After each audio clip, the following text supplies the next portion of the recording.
रुका रहा। हाँ, तो बाबा कह रहे हैं ऐसे ही कई बच्चे दुनियावी चकाचौंध में फंस जाते हैं। तो बाबा का टाइटल है ना कि जीवन नैया को पार ले जाने वाले, भव सागर से पार ले जाने वाले। तो उस स्टीमर में तो बैठे हैं, लेकिन अट्रैक्शन भी आते हैं, साइट सीन भी आते हैं, लेकिन कई बच्चे उस स्टीमर से उतर जाते हैं, रुक जाते हैं, तो मंजिल पर नहीं पहुंच पाते हैं। तो अजीब, तो बाबा से सुनते हैं। आज बाबा के 3 तारीख के महावाक्य हैं। मीठे बच्चे, इस दुख धाम को, इस दुख धाम को जीते जी तलाक दो, क्योंकि तुम्हें सुख धाम में जाना है। इस दुख धाम को जीते जी तलाक दो, क्योंकि तुम्हें सुख धाम में जाना है। अच्छा, प्रश्न है, बाप कहते हाँ, बाप बच्चों को कौन सी एक छोटी सी मेहनत देते हैं? कभी तो कहते बिल्कुल मेहनत नहीं देते। आज बाबा कहते कौन सी एक छोटी सी मेहनत बाबा बच्चों को देते हैं? कौन सी मेहनत? याद करने की, और स्पेसिफिक कोई धारणा है, पवित्र रहने की। हाँ, उसी से ही रिलेटेड। तो उत्तर है, बाबा कहते बच्चे, कौन शत्रु है? काम महाशत्रु है, इस पर विजय प्राप्त करो। काम महाशत्रु है, इस पर विजय प्राप्त करो। यही तुम्हें थोड़ी सी मेहनत देता हूं। तुम्हें संपूर्ण पावन बनना है। तुम्हें संपूर्ण पावन बनना है। पतित से पावन अर्थात पारस बनना है। पतित से पावन अर्थात पारस बनना है। पारस बनने वाले पत्थर नहीं बन सकते। पारस बनने वाले पत्थर नहीं बन सकते। तुम बच्चे अभी गुलगुल बनो। तुम बच्चे अभी गुलगुल बनो, तो बाप तुम्हें नैनों पर बिठाकर साथ ले जाएंगे। गुलगुल का मतलब है संपूर्ण पवित्र। अपवित्रता की डस्ट बिल्कुल भी आत्मा में नहीं है, कोई भी बोझ नहीं है, तो बाबा तुम्हें नैनों पर बिठाकर साथ ले जाएंगे। ना कोई प्रेसिडेंट के साथ दूसरे देश में जाए, हाँ, तो उसका कैसा रिस्पेक्ट होता है, जैसे प्रेसिडेंट का होता है वैसे उसके साथ उसका भी होगा। तो बाबा के साथ जाएंगे तो धर्मराज के साथ सामना नहीं करना पड़ेगा। तो इसलिए बाबा वहां पे हाईलाइट करते हैं कि बाबा के साथ तुम जाएंगे, बाबा तुम्हें ले जाएंगे। अच्छा, ओम शांति। रूहानी बाप रूहानी बच्चों को समझाते हैं। यह तो बच्चे जरूर समझते हैं, क्या हम ब्राह्मण ही हैं जो देवता बनेंगे। यह पक्का निश्चय है ना कि हम ब्राह्मण हैं। टीचर जिसको पढ़ाते हैं जरूर आप समान बना देते हैं, यह तो निश्चय की बात है। कल्प कल्प बाप आकर समझाते हैं, हम नरकवासियों को स्वर्गवासी बनाते हैं। सारी दुनिया को बनाने वाला कोई तो होगा ना। बाप स्वर्गवासी बनाते हैं और रावण नरकवासी बनाते हैं।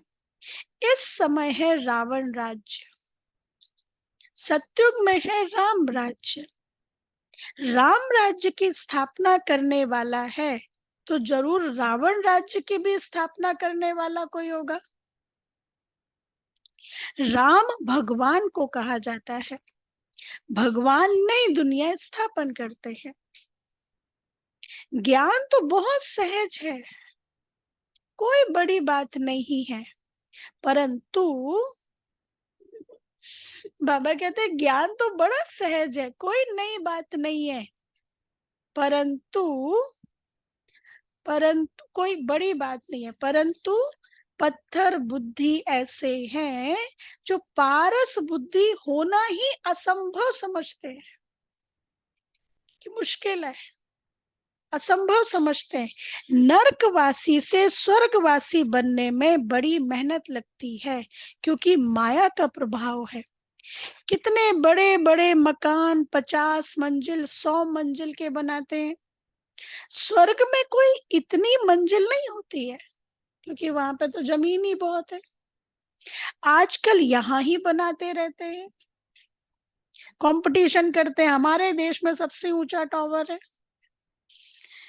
तुम समझते हो सतयुग में ऐसे मकान नहीं होते जैसे यहाँ बनाते हैं। बाप खुद समझाते हैं, इतना छोटा झाड़ सारे विश्व पर होता है, तो वहां मंजिलें आदि बनाने की दरकार ही नहीं।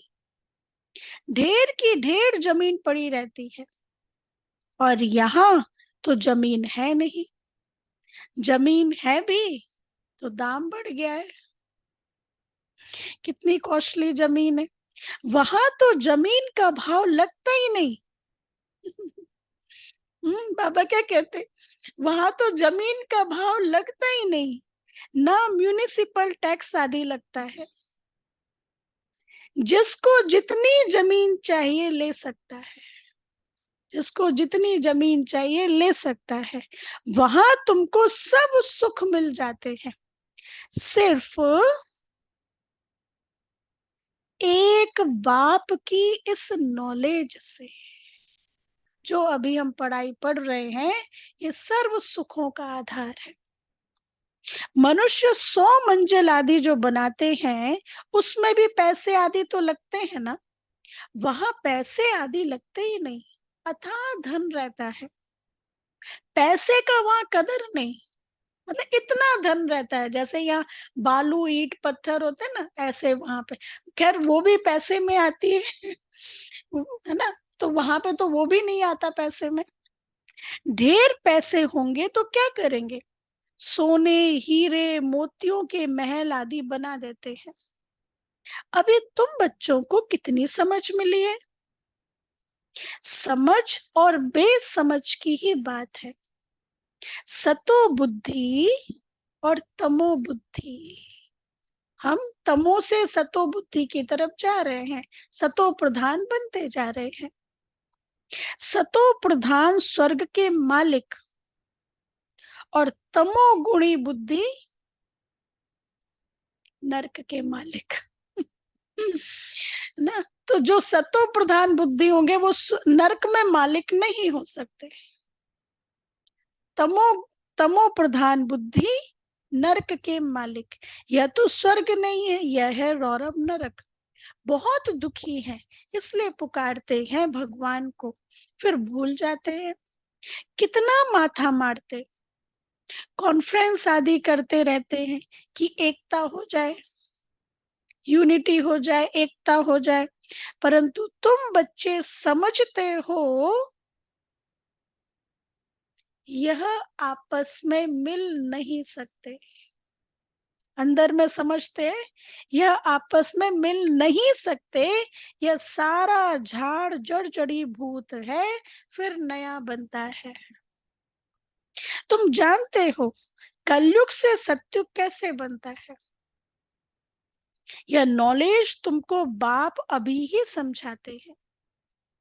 सतयुग वासी सो फिर कलयुग वासी बनते हो, फिर तुम संगम युग वासी बन सतयुग वासी बनते हो, है ना। बाबा शूद्र को नहीं पढ़ाता, कलयुगी मनुष्यों को नहीं पढ़ाता, बाबा किसे पढ़ाता है, ब्राह्मणों को। तो संगम युग वासी बन सत्युगवासी बनते। अच्छा, वो पीरियड कौन सा है जिसमें बाबा शूद्र से ब्राह्मण बनाता है? जो 1 महीने का कोर्स होता है ना, उसमें क्या होता है, उसमें हम अपने आप को चेक करते हैं, मेहनत करते हैं, है ना? तो उसमें शूद्र से ब्राह्मण बनते हैं। तो बाबा की जो मुरली है वो ब्राह्मणों के लिए ही चलती है। मुरली में ब्राह्मण से देवता बनने का पुरुषार्थ करते हैं। तो बाबा कहते हैं, तुम जानते हो कलयुग से सत्युग कैसे बनता है? यह नॉलेज तुमको बाप अभी ही समझाते हैं। सत्युगवासी सो फिर कलयुगवासी बनते हो, फिर तुम संगम वासी बन सत्युगवासी बनते हो। कहेंगे इतने सब सत्युग में जाएंगे? नहीं, जो सच्ची सत्य नारायण की कथा सुनेंगे वही स्वर्ग में जाएंगे। और अभी हम क्या कर रहे हैं? सत्य नारायण की कथा सुन रहे हैं, सत्य बनने के लिए, और सत्य बाप से। सत्यम शिवम सुंदरम, सत्य बाप से। हाँ, सत्य आत्मा। बाकी सब शांति धाम में चले जाएंगे। दुख धाम तो होता ही होगा ही नहीं। तो इस दुख धाम को जीते जी तलाक दे देना है। बाप युक्ति तो बताते हैं कैसे तुम तलाक दे सकते हो। इस सारी सृष्टि पर देवी देवताओं का राज्य था। अभी फिर बाप आते हैं स्थापना करने। हम उस बाप से विश्व का राज्य ले रहे हैं। ड्रामा प्लान अनुसार चेंज जरूर होनी है, परिवर्तन जरूर होना है। यह है पुरानी दुनिया, इसको सत्युग कैसे कहेंगे? परंतु मनुष्य बिल्कुल समझते नहीं है कि सत्युग क्या होता है। बाबा ने समझाया है, इस नॉलेज के लिए लायक वह है। कौन है? हुँ? इस नॉलेज के लिए लायक वह है। कौन? जो पावन बनते हैं और जो पढ़ाई करते हैं। हुँ? हम पारस ब्राह्मण हैं। बनते हैं, यस। और जो हम देवता। ब्राह्मण आत्मा बनते हैं। सबके आंसर सही है। तो बाबा कहते हैं, इस नॉलेज के लायक वह है जिन्होंने बहुत भक्ति की है। उन्हें ही समझाना चाहिए। अब भक्ति करने वाले भी दो तरह के लोग हैं, है ना? एक तो राजा महाराजा, उन्होंने भी भक्ति की है, जैसे राजा विक्रमादित्य। एक है सत्युग से पीढ़ी चली आ रही है प्रवृत्ति मार्ग वालों की, है ना? तो बाबा एग्जाम्पल कैसे देते हैं द्वापर युग का? राजा विक्रमादित्य, जिन्होंने सबसे पहले पहले शिव का मंदिर बनाया, सोमनाथ मंदिर, ओमकारेश्वर, महाकालेश्वर, ये सब। दूसरा, फिर द्वापर युग में ही परम धाम से संत महात्माएं आए, उन्होंने भी भक्ति की है। तो हम उस कैटेगरी के नहीं है, निवृत्ति मार्ग वाले नहीं है, हम प्रवृत्ति मार्ग वाले हैं। हम राजाई घराने के हैं, घर परिवार में रहने वाले। तो जिन्होंने भक्ति की मतलब घर परिवार में रह के भक्ति की है। अब वो मुझे क्लियर नहीं, लेकिन सोमनाथ और महाकालेश्वर ये बनवाया है, क्योंकि उज्जैन तो नगरी, वो राजधानी थी ना। उज्जैन में तो विक्रमादित्य रहते थे। हम लोग गए हैं वहां उज्जैन में, इंदौर, इंदौर के तो पास ही है, 2 घंटे का रास्ता है। हाँ, वो देखा है। हाँ, तो बाबा कहते हैं, हाँ, कह देते हैं आत्मा क्या परमात्मा क्या, यह मैं समझना ही नहीं चाहता हूँ। तो ऐसे के साथ मेहनत क्यों करनी चाहिए? बाबा ने समझाया है, ऊपर में लिखा हुआ है, भगवानुवाच, मैं आता ही हूँ कल्प कल्प पुरुषोत्तम संगम युग पर और साधारण मनुष्य तन में। जो अपने जन्मों को नहीं जानता है, मैं उनको बतलाता हूँ। पूरे 5000 वर्ष का पाठ किसका होता है? हम बता देते हैं। किसका होता है? हम बच्चों का। इसलिए बाबा ने सिर्फ ब्रह्मा की कहानी बताई है। ब्रह्मा का बताया यही राजा विक्रमादित्य थे, बाकी और किसी का नहीं बताया। तो बाबा कहते हैं, जो पहले नंबर में आया है उनका ही पार्ट होगा ना। श्री कृष्ण की महिमा भी गाते हैं, फर्स्ट प्रिंस ऑफ सत्युग। वही फिर 84 जन्मों के बाद क्या होगा? फर्स्ट बेगर। बैगर। बाबा कहते हैं वही 84 जन्मों के बाद फर्स्ट बैगर, मतलब बुद्धि से, है ना। बैगर टू प्रिंस बनते हैं, फिर प्रिंस टू बैगर। तुम समझते हो प्रिंस टू बैगर कैसे बनते हैं और बैगर टू प्रिंस कैसे बनते हैं? दोनों की बाबा ने नॉलेज दी है ना। अभी हम बैगर टू प्रिंस बन रहे हैं। बैगर मतलब पूरी तरह ट्रस्टी, निमित्त। बाबा बैठा हुआ, कुछ कहीं पे भी मैं और मेरा नहीं है। मैं बाबा का और मेरा सबको संसार बाबा का सब। तो ये है बैगर। तो बैगर टू प्रिंस मतलब मालिक बन रहे हैं। फिर बाप आकर कौड़ी से हीरे जैसा बनाते हैं। जो हीरे जैसा है वही फिर कौड़ी जैसा बनते हैं। पुनर्जन्म तो लेते हैं ना। सबसे ज्यादा जन्म कौन लेते हैं? यह तुम समझते हो। कल पहले पहले तो श्री कृष्ण को ही मानेंगे, उनकी राजधानी है, बहुत जन्म भी उनके होंगे। यह तो बहुत सहज बात है, परंतु मनुष्य इन बातों पर ध्यान नहीं देते हैं। बाप समझाते हैं तो वंडर खाते हैं। बाप एक्यूरेट बताते हैं, फर्स्ट सो लास्ट। फर्स्ट हीरे जैसा और लास्ट कौड़ी जैसा। फिर हीरे जैसा बनना है, पावन बनना है। हीरे जैसा बनना अर्थात सारे गुण उसमें। हीरे, हीरे में कलर्स, हाँ, सारे कलर्स होते हैं ना। तो हीरे जैसा सर्व गुण संपन्न, 16 कला संपूर्ण हीरे जैसा बनना है, पावन बनना है। इसमें तकलीफ क्या है? पारलौकिक बाप ऑर्डिनेंस निकालते हैं। ऑर्डिनेंस मतलब जिस ऑर्डर जिसको आप इग्नोर नहीं कर सकते, मानना ही होता है। तो पारलौकिक बाप ऑर्डिनेंस निकालते हैं। क्या? काम महाशत्रु है। तुम पतित किससे बने हो? विकार में जाने से। इसलिए बुलाते भी हैं पतित पावन आओ, विषय विकार मिटाओ। क्योंकि बाप तो एवर पारस बुद्धि है। वह कभी पत्थर बुद्धि नहीं बनते हैं। कनेक्शन ही उनका और पहले नंबर जन्म लेने वाले का हुआ। देवताएं तो बहुत होते हैं, परंतु मनुष्य कुछ भी समझते नहीं है।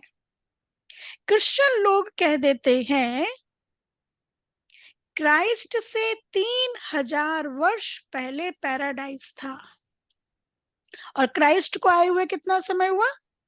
2000 साल। वह फिर भी पिछाड़ी को आए हैं ना, तो उनकी ताकत है। तो उनकी ताकत है, मतलब डायरेक्ट परम धाम से पवित्र आत्मा आई है तो ताकत है। उनसे ही सब सीखने जाते हैं, क्योंकि उन्हों की फ्रेश बुद्धि है। वृद्धि भी उन्हों की है। सबसे लास्ट में वो आए हैं, तो बाबा कहते हैं उनके पास जाते हैं, फ्रेश बुद्धि है, वृद्धि भी उन्हों की है। सतो रजो तमो में तो आते हैं ना। तुम जानते हो, तुम जानते हो सब कुछ विलायत से ही सीखते हैं। यह भी तुम जानते हो सत्युग में महल आदि बनने में कोई टाइम नहीं लगेगा। कई दिनों से, 3-4 दिनों से बाबा सत्युग की बहुत बातें बता रहे हैं। तो सत्युग में महल आदि बनने में कोई टाइम नहीं लगेगा। एक की बुद्धि में आया, फिर वृद्धि होती जाती है। एक बनाकर फिर ढेर बनाते जाते हैं। बुद्धि में आ जाता है ऐसे बनाना है। साइंस वालों की बुद्धि तुम्हारे पास क्या हो जाती है? बाबा कहते हैं साइंस वालों की बुद्धि तुम्हारे पास ऊंच हो जाती है, झट महल बनाते रहेंगे। अब ये तो बाबा ने अंत समय का कुछ ओपन किया है, लेकिन इसमें कुछ ज्यादा क्लियर नहीं किया है। सिर्फ इतनी यही लाइन लिखी है कि साइंस वालों की बुद्धि तुम्हारे पास ऊंच हो जाती है।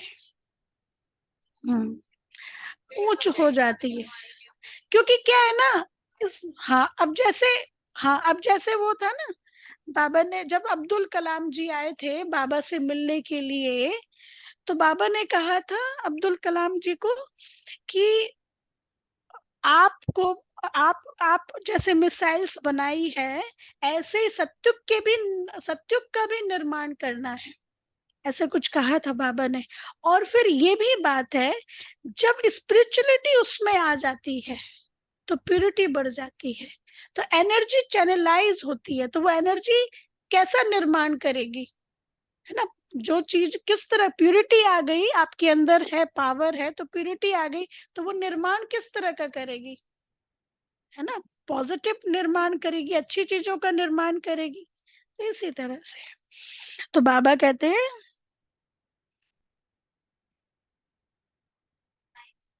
बाबा कई बार मिलते हैं ना साइंटिस्ट इंजीनियर से, साइंटिस्ट इंजीनियर विंग से मिलते हैं, पहले बाबा उठाते थे, तो बाबा ये कहते थे कि सत्युग में भी आप लोगों को निर्माण करना है, महल आदि बनाएंगे जाके। जो कई ऐसे साइंटिस्ट बच्चे हैं, कई ऐसे बाबा के साइंटिस्ट बच्चे हैं जो साइंटिस्ट भी हैं और ज्ञान भी सुन रहे हैं, तो उनकी बुद्धि वैसी हो गई ना, रिफाइन, पवित्र हो गई है। तो वो जैसे वो दुनिया वाले किस तरह का कंस्ट्रक्शन कर रहे हैं, है ना, विनाश वाला कर रहे हैं, और हम बाबा के बच्चे, है ना, सत्यु की दुनिया का कंस्ट्रक्शन करेंगे, तो बुद्धि ऐसी हो जाती है। तो बाबा कहते हैं साइंस वालों की बुद्धि तुम्हारे पास ऊंच हो जाती है, मतलब और अच्छे लेवल का सोचने लगते हैं, क्योंकि डायरेक्ट शिव बाबा से के साथ कनेक्शन होता है ना।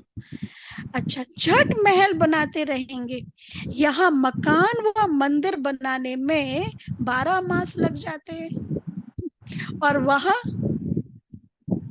बाबा कहते हैं वहां तो इंजीनियर आदि सब होशियार होते हैं, वो है ही गोल्डन एज दुनिया, पत्थर आदि तो होंगे ही नहीं। अभी तुम बैठे हो ख्याल करते होंगे हम यह पुराना शरीर छोड़ेंगे, फिर घर में जाएंगे, वहां से फिर सत्युग में योग बल से तुम जन्म लेंगे। बच्चों को खुशी क्यों नहीं होती है, चिंतन क्यों नहीं चलता है। जो मोस्ट सर्विसेबल बच्चे हैं उन्हों का चिंतन जरूर चलता होगा।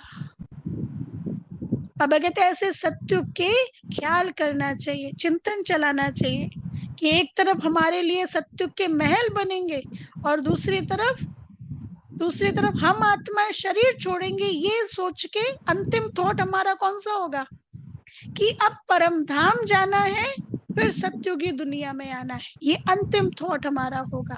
तो हम सत्युगी दुनिया में आएंगे, और फिर महल आदि बनेंगे, जो बने हुए होंगे वहां पे राज्य करेंगे, वहां पे रहेंगे। अच्छा, तो बाबा कहते हैं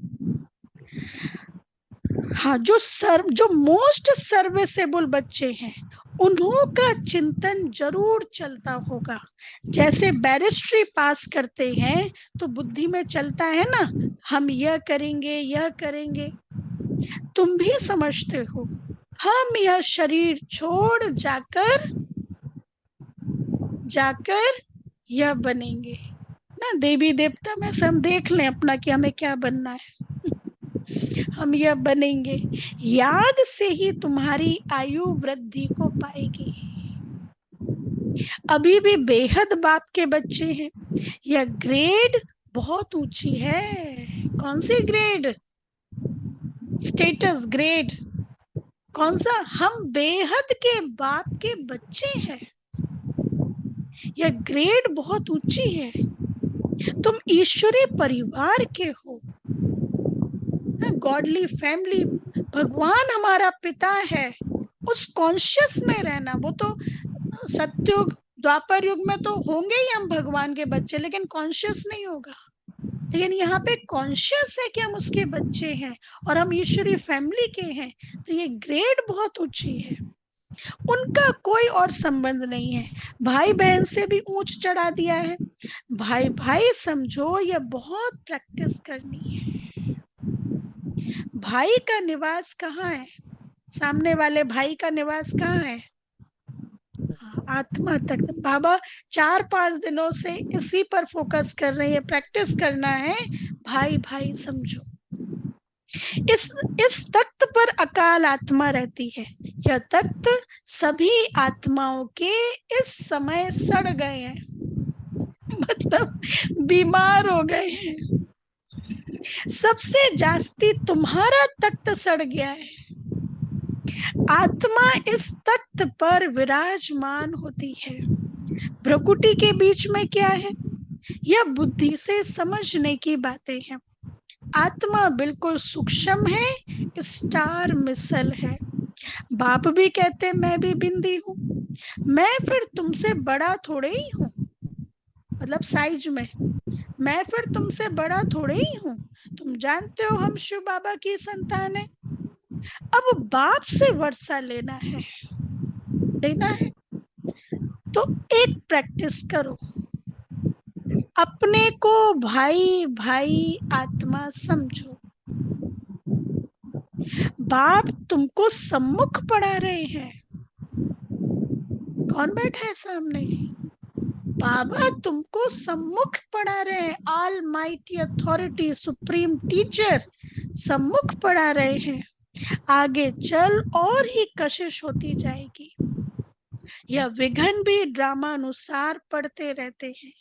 बाबा पढ़ा रहे हैं, विघन भी पढ़ेंगे। अभी बाप कहते हैं तुमको पतित नहीं होना है, यह ऑर्डिनेंस है, यह बाबा का आदेश है। अब तो और ही तमो प्रधान बन पड़े हैं, विकार बिगर रह नहीं सकते। जैसे गवर्नमेंट कहती है शराब नहीं पियो, तो शराब बिगर रह नहीं सकते। फिर उनको ही शराब पिलाए, डायरेक्शन देते हैं फलानी जगह बॉम्ब सहित गिर जाओ।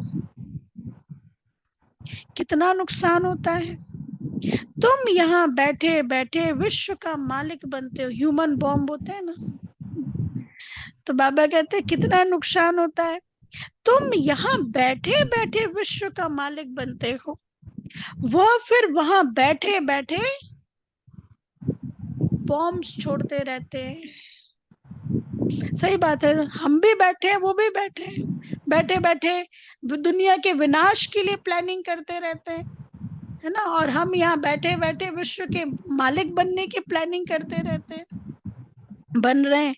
बाबा कहते हैं वह फिर वहां बैठे बैठे बॉम्ब्स छोड़ते हैं, सारे विश्व के विनाश के लिए। कैसे चटा भेटी है, मतलब कितने मतभेद, कितनी बातें हैं।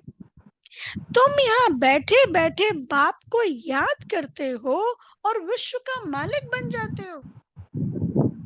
कैसे भी करके बाप को याद जरूर जरूर करना है। इसमें हठ योग करने व आसन करने की बात नहीं है।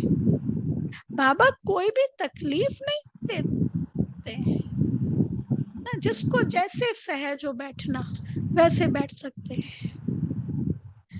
कैसे भी बैठो, सिर्फ तुम याद करो कि हम मोस्ट बिलवेड बच्चे हैं। तुमको बादशाही ऐसे मिलती है। सत्यों की बादशाही कैसे मिलती है? कैसे मिलती है भाई? सब बादशाही लेने वाले बैठे हैं ना यहाँ पे। बादशाह सर्विस कैसे मिलती है? ऑनलाइन आपकी श्रीमत को फॉलो करने से बाबा को कैसे मिलती है? किसी का एक सेकंड में मिलती है। बैठे बैठे तुमको बादशाही ऐसे मिलती है जैसे मक्खन से बाल, इजीली बैठे बैठे सहज रीति से सतो प्रधान बन जाते हैं। तो बाबा कहते ऐसे मिलती है जैसे माखन से बाल। गाते भी हैं सेकंड में जीवन मुक्ति। कहाँ भी बैठो, घूमो फिरो, सिर्फ बाप को याद करो। पवित्र होने बिगड़ जाएंगे कैसे? नहीं तो सजाएं खानी पड़ेंगी। जब धर्मराज के पास जाएंगे, तब सबका हिसाब किताब चुकतो होगा। जितना पवित्र बनेंगे, फिर उतना ऊंच पद पाएंगे। इम्प्योर रहेंगे तो सूखा रोटला खाएंगे। रोटला होता है, बाजरे की रोटी बनती है मोटी मोटी, उसको रोटला कहते हैं। तो बाबा कहते इम्प्योर रहेंगे तो सूखा रोटला खाएंगे। मतलब सत्युग में तो जाएंगे, पर वो रिस्पेक्ट नहीं होगा। मानी भी मिली, और मानी मतलब रोटी भी मिली और मोचरा भी खाया, तो क्या हुआ, क्या पद पाया? सूखा रोटला खाएंगे। लेकिन जितना बाप को याद करेंगे, पाप कटते जाएंगे। इसमें खर्चे आदि की कोई बात नहीं है। भल घर में बैठे रहो, बाप से भी मंत्र ले लो। यह है माया को वश करने का मंत्र, मन मना भव। एक ही मंत्र बाबा ने दिया है। दुनिया में तो सन्यासी गुरु होते हैं, अलग अलग मंत्र कान में देते हैं। भाई अच्छी बात तो खुल के बोलनी चाहिए ना। वो तो चुपके से देते और कहते थे किसी को बताना नहीं। क्यों? अच्छी बात तो सबको बताओ ना। तो बाबा यहाँ ओपनली सबको एक ही मंत्र देते हैं, मन मना भव मध्याजी भव। यह मंत्र मिला, फिर भल घर जाओ, मुख से कुछ बोलो नहीं, अलफ और बे बादशाही को याद करते रहो। मतलब मंत्र लिपसिंग नहीं करना है, याद करना, ये बाबा का भाव है। तुम समझते हो बाप को याद करने से हम सतो प्रधान बन जाएंगे, पाप कट जाएंगे? बाबा अपना अनुभव भी सुनाते हैं। भोजन पर बैठता हूँ, अच्छा, हम बाबा को याद कर खाते हैं, फिर झट भूल जाता हूँ। क्योंकि गाया जाता है, जिनके मत्थे मामला नींद कहाँ से आए, है ना? तो बाबा भोजन का ही एग्जाम्पल क्यों देते हैं? भोजन पर बैठता हूँ, भूल जाता हूँ, क्योंकि उसी समय हमारी पांचों कर्मेंद्रियां एक्टिवेट होती हैं। देखना भी, सुनना भी, स्मेल भी, टच भी, टेस्ट भी, पांचों। तो उस समय एक रस स्थिति रहे, इसमें मेहनत है। तो बाबा अपना एग्जाम्पल देते। अच्छा, कितना ख्याल करना पड़ता है। फलाने की आत्मा बहुत सर्विस करती है, उनको याद करना है। सर्विसेबल बच्चों को बहुत बाबा प्यार करते हैं। तुमको भी कहते हैं, इस शरीर में जो आत्मा विराजमान है, उनको याद करो। मतलब शिव बाबा को याद करो। यहाँ तुम आते ही हो शिव बाबा के पास, बाप वहां से नीचे आए हैं, परम धाम से बाबा नीचे आए हैं। तुम सबको कहते भी हो कि भगवान आया है, परंतु समझते नहीं है। युक्ति से बताना पड़े कि भगवान आया है, युक्ति से बताना। बल्कि अब तो भगवान के वापस जाने का समय आ चुका है ना, तो युक्ति से बताना है। हद और बेहद के दो बाप है। अब बेहद का बाप राजाई दे रहे हैं। पुरानी दुनिया का विनाश भी सामने खड़ा है। एक धर्म की स्थापना और अनेक धर्मों का विनाश होता है। बाप कहते हैं, बच्चे मामेकम याद करो तो तुम्हारे पाप भस्म हो जाएंगे। यह योग अग्नि है, जिससे तुम तमो प्रधान से सतो प्रधान बन जाएंगे। यह तरीका बाप ने ही बताया है। इस तरह से सतो प्रधान बन सकते। और किसी ने बताया नहीं, उन्होंने बाहरी चीजों का बताया। यज्ञ करो, हवन करो, गंगा स्नान करो, मंत्र जाप करो, लेकिन किसी ने भी ये तरीका नहीं बताया अपने को आत्मा समझ बाप को याद करो तो सतो प्रधान बनेंगे। यह तरीका बाप ने ही बताया। तुम बच्चे जानते हो, बाप सबको गुल गुल बनाकर नयनों पर बिठाए ले जाते हैं। कौन से नयन? कौन से नयन? ज्ञान के, आत्माओं को ले जाते हैं। समझते हो, जाना तो जरूर है, उनसे पहले क्यों ना बाप से वर्षा तो ले ले, कमाई भी बहुत भारी है। बाप को भूलने से फिर घाटा भी बहुत है, बाप को भूलने से फिर घाटा भी बहुत बहुत है। पक्के व्यापारी बनो, बाप को याद करने से ही आत्मा पवित्र बनेगी, फिर एक शरीर छोड़ दूसरा जाकर लेंगे। तो बाप कहते हैं, मीठे मीठे बच्चों, देही अभिमानी बनो। यह आदत पक्की डालनी पड़े। अपने को आत्मा समझ बाप से पढ़ते रहो तो बेड़ा पार हो जाएगा और शिवालय में चले जाएंगे। चंद्रकांत वेदांत में भी यह कथा है। नाव कैसे चलती है, बीच में उतरते हैं, कोई चीज में दिल लग जाती है, स्टीमर चला जाता है, वहां वो दिल लग जाती तो वहां की वहां रह जाते हैं। तो उसी तरह से ये भी हम नाव में बैठे हुए हैं, तो नाव में बैठे हैं, जा रहे हैं सत्युग की तरफ, लेकिन किसी भी तरह का लगाव, झुकाव, प्रभाव, अभाव, मोह के ये 4 रूप है, लगाव, झुकाव, प्रभाव और अभाव।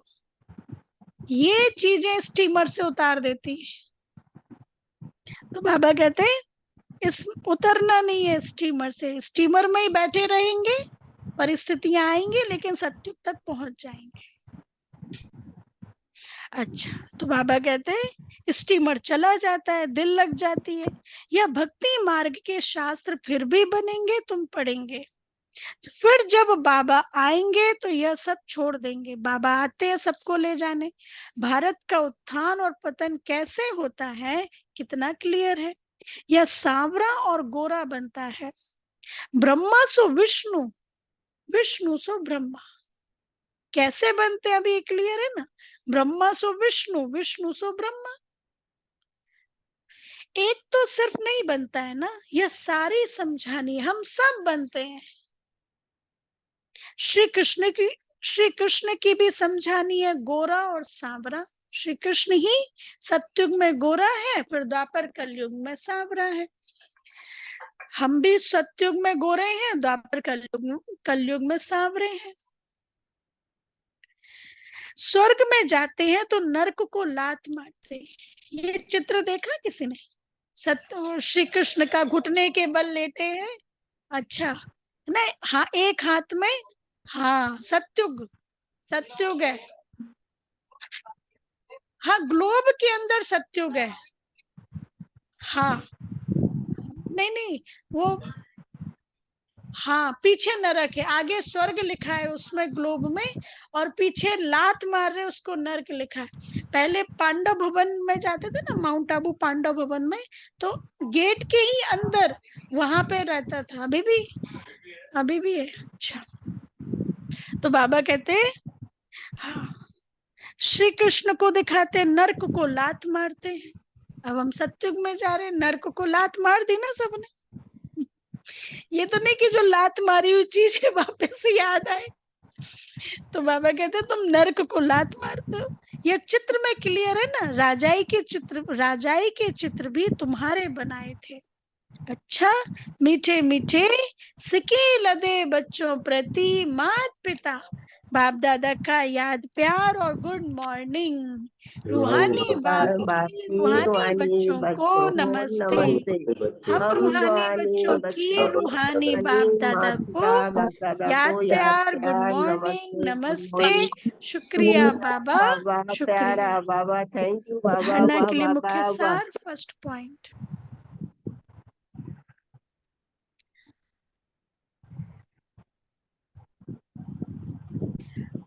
बाप के ऑर्डिनेंस को पालन करने के लिए,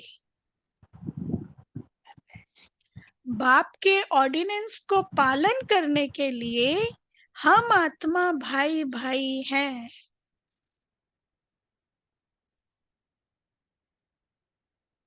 भ्रकुटी के बीच में हमारा निवास है।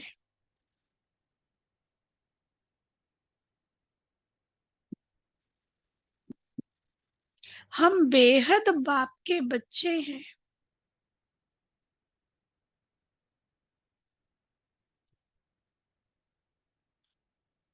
हम बेहद बाप के बच्चे हैं। हमारा यह ईश्वरीय परिवार है।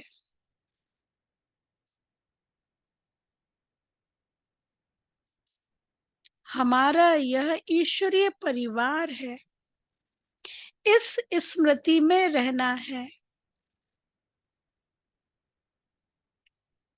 इस स्मृति में रहना है।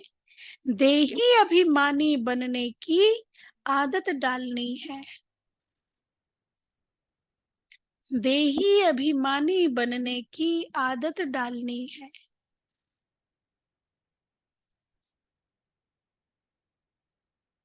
सेकंड पॉइंट, धर्मराज की सजाओं से छूटने के लिए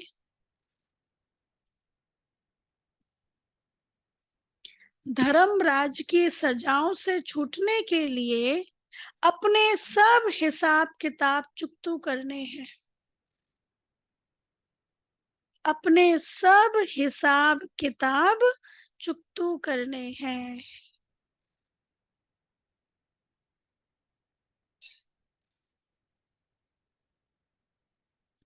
माया को वश करने का जो मंत्र मिला है, माया को वश करने का जो मंत्र मिला है, उसको याद रखते सतो प्रधान बनना है। उसको याद रखते सतो प्रधान बनना है। अच्छा, वरदान है, बिंदी रूप में स्थित रह। बिंदी रूप में स्थित रह। औरों को भी ड्रामा के बिंदी की स्मृति दिलाने वाले। विघ्न विनाशक भव। बिंदी रूप में स्थित रह, औरों को भी ड्रामा के बिंदी की स्मृति दिलाने वाले विघ्न विनाशक भव। डिटेल, जो बच्चे किसी भी बात में क्वेश्चन मार्क नहीं करते, जो बच्चे किसी भी बात में क्वेश्चन मार्क नहीं करते, अभी भी था ना, दीदी ने पेपर लिया था मुरली का, उसका पॉइंट था ना, व्यर्थ संकल्प आने का कारण क्यों, क्यों की क्यों, और व्यर्थ आता है क्यों क्यों से, और फिर व्यर्थ ही आ जाता है, क्रोध बन जाता है, मतलब क्रोध के रूप में वो बाहर निकलता है। तो बाबा ने कहा, जो बच्चे किसी भी बात में क्वेश्चन मार्क नहीं करते, सदा बिंदी रूप में स्थित रह, हर कार्य में औरों को भी ड्रामा की बिंदी स्मृति में दिलाते हैं, उन्हें ही विघ्न विनाशक कहा जाता है ना? उन्हें ही क्योंकि विघ्नों की शुरुआत ही होती ना, इसने ऐसा क्यों किया, इसको ऐसा क्यों करना चाहिए, क्यों नहीं किया, बिंदी, फुल स्टॉप। वो औरों को भी समर्थ बनाकर सफलता की मंजिल के समीप ले जाते हैं। वह हद की सफलता की प्राप्ति को देख खुश नहीं होते, लेकिन बेहद के सफलता मूर्त होते हैं। सदा एक रस, एक श्रेष्ठ स्थिति में स्थित रहते हैं। वह अपनी सफलता की स्व स्थिति से, वह अपनी सफलता की स्व स्थिति से असफलता को भी परिवर्तन कर देते हैं।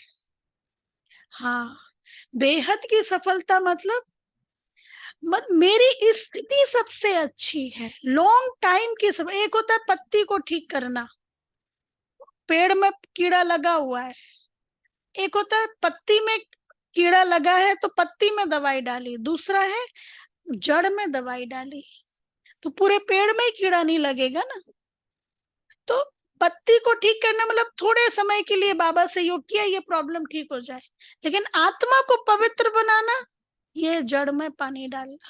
तो ये है बेहद की सफलता, हमेशा के लिए रोग मुक्त, है ना। तो ये बाबा कह रहे बेहद की, वह अपनी सफलता की स्व स्थिति से फिर असफलता को भी परिवर्तन कर देते हैं। अब हमारी दादियों की तो पूरी हिस्ट्री इस बात के ऊपर टिकी हुई है, अपनी स्व स्थिति को श्रेष्ठ बनाया, तो कैसे भी अप्स डाउन आए सराउंडिंग, कैसे भी परिस्थितियां आई, उस समय वो परिस्थिति का रूप थी, लेकिन फिर बाद में ही उन लोगों ने भी हार चढ़ाए, है ना। मम्मा का एग्जाम्पल है कि एक बारी मम्मा कानपुर गए, तो कानपुर जाना था, तो कानपुर में बहुत अपोजिशन था, नया नया सेंटर खुला था, बहुत अपोजिशन था कि भाई ब्रह्मा कुमारियों को यहाँ आने नहीं देंगे। तो वहां कानपुर के सिविल लाइन के कम्युनिटी हॉल में प्रोग्राम रखा, तो जो अपोजिशन वाले थे उनको पता चल गया इनकी हेड आने वाली है, तो वो भी गुप्त रीति से कहा कि इन जाएंगे उस हॉल में और इनका प्रोग्राम होने नहीं देंगे। तो मम्मा आई, जैसे ही मम्मा ने हॉल में प्रवेश किया, पिन ड्रॉप साइलेंस, जो डेविल थे जो नेगेटिव सोच रहे थे वो भी पॉजिटिव हो गए, पॉजिटिव। अच्छा, फिर उसके बाद उनके जो कुछ लोग बाहर खड़े थे, कहा क्या हुआ, आप लोगों ने कुछ हंगामा क्यों नहीं किया? कहते इनकी इनमें ताकत है, इनकी हेड में कुछ ताकत है ना। तो कैसे अपनी स्व स्थिति से परिस्थिति को भी ठीक कर दिया, असफलता को भी सफलता में परिवर्तित कर दिया। से तो यज्ञ की स्थापना के और अभी भी यही इसी आधार पे तो सेवाएं चल रही है ना। यदि हम पूरी हिस्ट्री को देखें ब्रह्मा कुमारी की, तो इसकी सफलता का राज क्या है? ओवरऑल यदि हिस्ट्री देखें, इसकी सफलता का राज क्या है? निंदा स्तुति, जय पराजय, लाभ हानि, दुख सुख, मान अपमान, अभी में समान स्व स्थिति श्रेष्ठ। स्व स्थिति अच्छी है तो सारी चीजें ठीक हो जाती है, ये इसकी सफलता का राज है। अच्छा, अव्यक्त इशारे, स्लोगन, दुआएं लो दुआएं दो, तो बहुत जल्दी माया जीत बन जाएंगे। दुआएं लो और दुआएं तो दे देंगे, दुआएं ले कैसे? सामने वाला हमें दुआएं दे कैसी भी परिस्थिति में, उसका तरीका क्या है? वो दे या ना दे, हमें पॉजिटिव वाइब्रेशंस उस तक पहुंचाने हैं, तो जरूर रिफ्लेक्शन भी वैसा ही मिलेगा ना। तो ये अच्छा, अव्यक्त इशारे,